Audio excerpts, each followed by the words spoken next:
जब sir Hugh Rose को पता चला कि ग्वालियर को पेशवाओं ने जीत लिया है, तब सर ह्यूरोज ने बहुत जल्दी गवर्नर जनरल लॉर्ड कैनिंग को तार द्वारा इस बात की सूचना दी कि मैं खुद ग्वालियर पर धावा करके वहां का किला और शहर अपने अधिकार में कर लेने के लिए तैयार हूं। लॉर्ड कैनिंग ने रोज साहब का उत्साह देखकर ग्वालियर पर चढ़ाई करने की आज्ञा दी और उन्हीं को इस युद्ध का सेनापति नियत किया। सर ह्यूरोज ने जैसे ही फिर अपना कर्तव्य पालन स्वीकारा, जनरल नेपियर जो उनकी जगह पर आए थे द्वितीय सेनापति बन गए और बड़े उत्साह के साथ उन्हें मदद देने की प्रतिज्ञा की। इससे पता चलता है कि अंग्रेज लोग राष्ट्र कार्य के लिए आपस में कितने प्रेम से व्यवहार करते थे। 5 तारीख को सर ह्यूरोज और ब्रिगेडियर जनरल नेपियर ने अपनी अपनी सेना के कई भाग कर उसे अलग अलग अफसरों के हवाले कर दिया और ग्वालियर पर चढ़ाई करने के लिए उपयुक्त रास्ता निश्चित किया। मेजर आर को उन्होंने हैदराबाद कंटिजेंट सेना देकर दक्षिण की ओर के विद्रोहियों को दबाने के लिए ग्वालियर और सीरपरी के बीच पनिहार के पास भेजा। ब्रिगेडियर स्मूथ को राजपुताना फील्ड फोर्स की नई सेना का अफसर नियत करके ग्वालियर के 5 मील पहले कोटे की सराय की ओर भेजा। कर्नल रिडेल के साथ में बहुत सारा तोपखाना देकर उन्हें आगरा और ग्वालियर के रास्ते पर भेजा। खुद रोज साहब और जनरल नेपियर ने बहुत सारी सेना लेकर कई ओर से मुरार की छावनी पर धावा बोलने का विचार किया। 6 जून को सर ह्यूरोज ने कालपी से ग्वालियर की ओर प्रस्थान किया। इस समय उनके साथ मध्य भारत के political agent sir Robert Hamilton और ग्वालियर के रेजिडेंट मैकफर्सन थे। इन दोनों से रोज साहब को ग्वालियर का अंदरूनी हाल और मोर्चे की जगहों की जानकारी अच्छी तरह से हो गई और समय समय पर सलाह लेने का भी अच्छा मौका मिल गया। अंग्रेजी सेना बहुत तेजी से जा रही थी। दोनों सेनाएं पहुंच नदी पार करके उस पहाड़ी प्रदेश में खूब तेजी और मेहनत के साथ जा रही थी। रास्ता बहुत विकट होने के कारण हालांकि सेना के लोगों की दुर्दशा हो गई थी, फिर भी उन्होंने अपना साहस नहीं छोड़ा और सेनापति की आज्ञानुसार वे लगातार भागकर तैयारी करते गए। अंग्रेजी सेना का यह उत्साह और साहस देखकर रोज साहब का मन और भी बढ़ गया। 16 जून को सुबह सरकारी सेना बहादुर नामक गांव में, जहां सिंधिया महाराज की हार हुई थी, जा पहुंची। वहां से उसे ग्वालियर के प्राचीन प्रचंड और पहाड़ी किले का भीम रूप दिखाई पड़ने लगा। रोज साहब ने सूक्ष्म तरीके से विद्रोहियों की ताकत का निरीक्षण किया। वहां से उन्होंने विविध वृक्षों से घिरे हुए मुरार की छावनी के उच्च प्रदेश को जब देखा, तब उन्हें पता चला कि वह सारा प्रदेश विरोधियों ने ले लिया और छावनी के अगले भाग में घुड़सवार सेना का रिसाला, दाहिनी ओर तोपखाना और बाईं ओर पैदल सेना आदि रखकर खूब घमासान तैयारी कर रखी है। यह हाल देखकर अंग्रेज वीरों ने भी अपनी सेना के कई भाग करके तोपों के हथियारबंद मजबूत मोर्चे तैयार किए, क्योंकि अंग्रेजी सेना के ठहरने के लिए अभी कोई अच्छी जगह नहीं मिली थी। इसलिए सर ह्यूरोज ने सोचा कि सबसे पहले अपने रणशूर 46वीं पलटन आगे करके मुरार की छावनी पर हमला करना चाहिए। इस समय मुरार की छावनी में जो सेनाएं थीं, वे सब सिंधिया सरकार की नामी सेनाओं में से थी।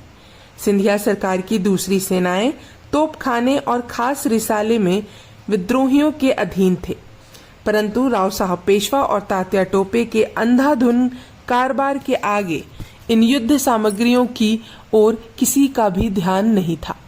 महारानी लक्ष्मीबाई ने कई बार पेशवा साहब को इनका ध्यान भी दिलाया, पर वहां कौन किसी की सुन रहा था। ग्वालियर की कंटिजेंट सेना और अवध प्रांत के रोहेल तथा पठान लोगों की सेनाएं भी शहर के आसपास पड़ी थी, परंतु किसी का भी प्रबंध चतुराई से नहीं किया गया। इस कारण विरोधियों के पास सेना और युद्ध सामग्री अधिक होने पर भी देखभाल के बिना उनका होना न होना बराबर था। अंग्रेजी सेना मुरार के समीप आ पहुंची, परंतु राव साहब पेशवा और उनके सेनापति तात्या टोपे को इसकी बिल्कुल खबर नहीं हुई। वे सब विजय महोत्सव के आनंद में मग्न थे। राव साहब पेशवा के पूर्वजों ने महाराष्ट्र राज्य की पताका भारत के अधिकांश भाग में वीर योद्धाओं और तलवार की ताकत से फहराई थी, पर राव साहब को उस समय इस बात का बिल्कुल ध्यान नहीं था। वे समझते थे कि इस बार दान पुण्य और ब्राह्मण भोजन के ही बल पर स्वराज्य स्थापित हो सकेगा। जब अंग्रेजी सेना ने अच्छी तरह से अपना सारा प्रबंध कर लिया, तब कहीं पेशवा को इस बात की खबर लगी। उन्होंने तुरंत ही तात्या टोपे को सेना तैयार करने की आज्ञा दी और अपना दान पुण्य और ब्राह्मण भोजन का क्रम बराबर वैसे ही चलने दिया। तात्या टोपे हालांकि विद्या में बहुत ही निपुण थे, परंतु इस समय उनको भी राव साहब के साथ ऐश आराम की सूची थी।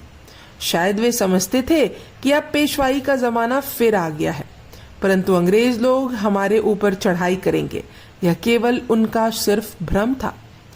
तब तात्या टोपे ने देखा कि इस समय कोई मदद देने वाला नहीं है। तब उन्होंने सैनिक पोशाक पहनकर जगह जगह मोर्चाबंदी करने का अपनी सेना को हुक्म दिया और खुद दौड़ धूप करके मुरार की छावनी की रक्षा की कोशिश करने लगे, परंतु उनकी यह सब कोशिश बेकार हुई, क्योंकि सर ह्यूरोज ने अचानक जो उन पर हमला किया उससे विद्रोहियों की सेना एकदम घबरा गई। विद्रोहियों की इस सेना में अधिकांश वे ही लोग थे जो महाराज सिंधिया के विरोधी थे। इस सेना ने अंग्रेजी सेना पर बहुत वीरता से गोले बरसाना शुरू किया, पर सर ह्यूरोज ने मार के सब स्थान पहले से ही रोक रखे थे, इसलिए विरोधियों को लाचार होकर युद्ध स्थल छोड़ देना पड़ा। विरोधियों में से बहुत सारे शूरवीर लोगों ने इस समय भी अपना पराक्रम दिखाया। हैदराबाद कंजनेंट सेना लेकर एबट साहब ने जब विद्रोहियों पर हमला किया, तब ये शूरवीर एकदम अंग्रेजी सेना पर टूट पड़े और खूब दृढ़ता के साथ उन्होंने युद्ध किया। 71वीं हैलडर्सन पलटन के बहुत सारे अंग्रेजों को इन वीरों ने यमलोक पहुंचाया। इस युद्ध में लेफ्टिनेंट नीव को बहुत नीचा देखना पड़ा था और वे घायल हो गए। अंत में बंबई की 25वीं नेटिव इन्फेंट्री के अधिकारी लेफ्टिनेंट रोज ने अपने पराक्रम से विद्रोहियों को हराया। विद्रोहियों की ओर रणभीरू और धोखेबाज आदमी ही ज्यादा थे, इसी कारण इस ओर के शूरवीर लोगों की वीरता का कोई अच्छा परिणाम नहीं निकला। सच्चे योद्धा अपना तेज दिखाते हुए धाराशायी होते जा रहे थे। मुरार में 2 घंटों तक भयानक युद्ध होता रहा और अंत में अंग्रेजी सेना की जीत हुई। विद्रोही लोग मुरार की छावनी छोड़कर भाग गए। अंग्रेजों ने उसे अपने अधिकार में कर लिया और खूब आनंद के साथ वहीं अपने डेरे डाल दिए। विद्रोहियों की ओर की सेना धुरंधर सिंधिया सरकार की सेना के भरोसे पर खूब उछल रहे थे और उनको अपने प्रभाव का कुछ भी डर नहीं था। जब यह समाचार लश्कर में पहुंचा कि मुरार की छावनी अंग्रेजों ने जीत ली है, तब वहां घबराहट फैल गई। राव साहब पेशवा एकदम घबरा गए और बहुत जल्दी अपनी सेना को उत्तेजित करने के लिए बाहर निकले। बांदा के नवाब भी अपना मिजाज संभाल कर शहर के मोर्चों का बंदोबस्त करने लगे। तात्या टोपे पहले से ही अपने कैंप में जाकर सेना का प्रबंध कर रहे थे। उन्होंने जगह जगह तोपे के मोर्चे लगा दिए, घुड़सवारों के रिसाले और पैदल पलटन यथास्थान विभाजित कर दी और बड़ी धूमधाम से वे लड़ाई की तैयारी करने लगे। उन्होंने महारानी लक्ष्मीबाई से मिलकर पहले की तरह युद्ध में सहायता करने के लिए बड़ी नम्रता से विनती की, पर रॉबर्ट हैमिल्टन और मेजर मैकफरसन ये दोनों पॉलिटिकल अफसर सर ह्यूरोज की सेना के साथ ही थे।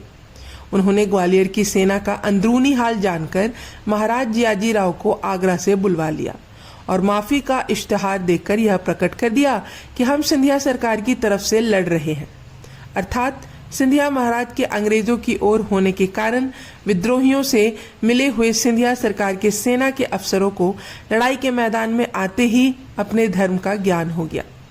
इसी कारण फिर उन्होंने अपने स्वामी के विरुद्ध लड़ाई करने का विचार छोड़ दिया और इस कारण विद्रोहियों की हार होने में कुछ भी देर नहीं लगी।